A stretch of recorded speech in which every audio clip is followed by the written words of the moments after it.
اسرائیل اعلان جنگ کر چکا ہے اور اس میں آپ کو یہ بھی بتا دیں کہ بڑے پیمانے کے اوپر اسرائیل کی طرف سے کارروائی کی گئی ہے، مگر اب ایکسپیکٹ یہ کیا جا رہا ہے کہ ایران کی طرف سے بھی بھرپور جواب دیا جائے گا۔ اب اس جواب کی نوعیت کیا ہوگی؟ کیا وہی نوعیت ہوگی جو ایران کی طرف سے انٹیمیٹ کیا گیا کہ وہ بیسز کو ٹارگٹ کرے گا؟ میں چاہتی ہوں کہ خالد چشتی صاحب ہمارے ساتھ موجود ہیں، ان سے پوچھوں۔ خالد صاحب مجھے بتائیں کہ ایران کا جو جواب ہے اس کی نوعیت کیا ہوگی؟ کیا اسی طرح سے ایران اٹیک کرے گا جس طرح سے ایران نے انٹیمیٹ کر دیا؟ دیکھیے، جو ایئر پاور ہے اس وقت کی ایئر فورس ہے، جو ایران کی ایئر فورس ہے وہ بہت حد تک لمیٹڈ ہو چکی ہے پچھلے کئی سالوں سے، اور جو اسرائیل کو یہ فیسلٹی اویلیبل تھی کہ جو اسٹیٹ آف دی آرٹ جو F-35 اسٹیلتھ جہاز ہے جو ڈارٹ پر نظر نہیں آتا، پھر F-15 F-16 200 جہازوں سے حملہ کیا ہے پریسیجن ویپن کے ساتھ، اور اب تمام مہمان ابھی بات کر رہے تھے کہ عرب ملکوں نے ہی ساتھ دیا، بیکاز اگر میں تھوڑا سا جغرافیہ اپنے فلائنگ کریئر کی وجہ سے ریلیٹ کر پاؤں تو رستے میں سب سے پہلے موسٹ پروبیبل جارڈن آپشن ہے نمبر 1، جہاں سے گزرنا شاید پاسبلٹی ایک بنی ہے، اور اس کے بعد عراق سے گزر کر انہوں نے ایران پر حملہ کیا ہے، یہ جو اب 2200 کلومیٹر کہہ رہی تھی، تو بہت لمبی ایئر سپیس ہے جہاں پہ اڑنا، لیکن کسی نے کوئی وارننگ نہیں دی، وہ جہاز آئے بھی ہیں اور واپس بھی چلے گئے، یہ بھی ذہن میں رکھیے گا، اور اس کے بعد سارے الرٹ جاری کر دیے جاتے ہیں اور یہ کہا جاتا ہے جی فلاں ملک سوورینٹی کی اجازت نہیں دیں گے، میں نام نہیں لینا چاہتا، لیکن کیوں؟ جو ریٹیلیشن سے پہلے میں آپ کو ایک سٹیک بتا دیتا ہوں کہ اسرائیل کے سٹیک عرب ملکوں کے ساتھ کیا ہے۔ اسرائیل کا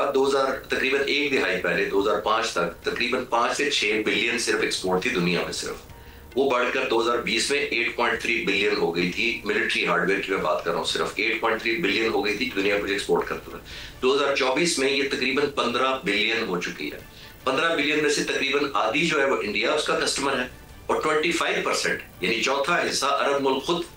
کسٹمر ہے اسرائیل کے۔ تو آپ خود اندازہ لگا لیے کہ جو اس کے کسٹمر ہیں، جو ان سے ویپن لیتے ہیں، ان سے ٹریننگ لیتے ہیں، ان کے کوڈز ہیں، ان کے سافٹ ویئر لیتے ہیں، وہ کیا اس کو ریزسٹ کریں گے؟ وہ آپ کا گیس ہے، اس میں کوئی راکٹ سائنس کوئی نہیں ہے۔ تو انفارچونیٹ پارٹ یہ ہے، جو آپ coming back to your question کہ اب ایران کیا ریٹیلیٹ کرے گا۔ ایران کے پاس تو کیپیسٹی اس طرح بلڈ ہی نہیں ہے جس طرح کی اسرائیل کو سپورٹ کیا جا رہا ہے، امریکہ آل آؤٹ پیچھے ہے، عرب ملک فیسیلیٹیٹ کر رہے ہیں۔ سر کیا وہ یو ایس کے بیسز کو اٹیک کرے گا؟ سر کیا وہ یو ایس کے بیسز کو اٹیک کرے گا جو کویت، بحرین اور سعودی عرب میں موجود ہیں؟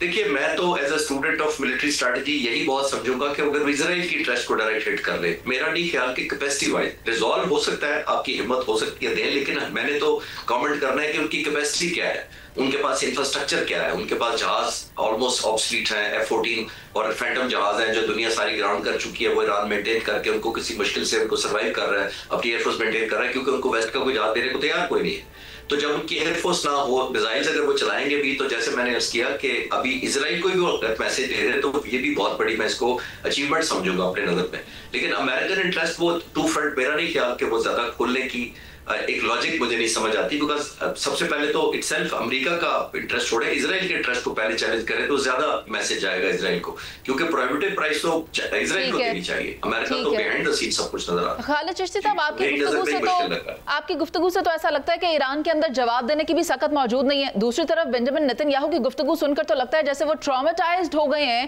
کہ ایران پتہ نہیں کیا کر دے گا۔ سیولائزڈ ممالک کو مخاطب کرتے ہوئے انہوں نے کہا ہے کہ ہمیں ایسا لگتا ہے کہ ایران اس ٹراما کو ریئلائز کر دے گا، جس میں کہ ایسا لگتا ہے کہ یہ نائٹ میئر ریئل ہو جائے گا کہ ایران پوری دنیا میں نیوکلر جو ایسٹس ہیں ان کو سپلائی کرے گا۔ تو سلمان عابد صاحب، آپ کو کیا لگتا ہے؟ ایک طرف بنجامن نیتن یاہو کو دیکھ لیں، وہ خوفزدہ ہیں ایران کی طرف سے، اور دوسری طرف ہمیں لگ رہا ہے کہ ایران کے پاس تو اتنی سخت ہی نہیں ہے کہ وہ جواب دے سکے۔ دیکھیں، چشتی صاحب نے ایک بڑا بنیادی نقطہ اٹھایا اور بہت اہم ہے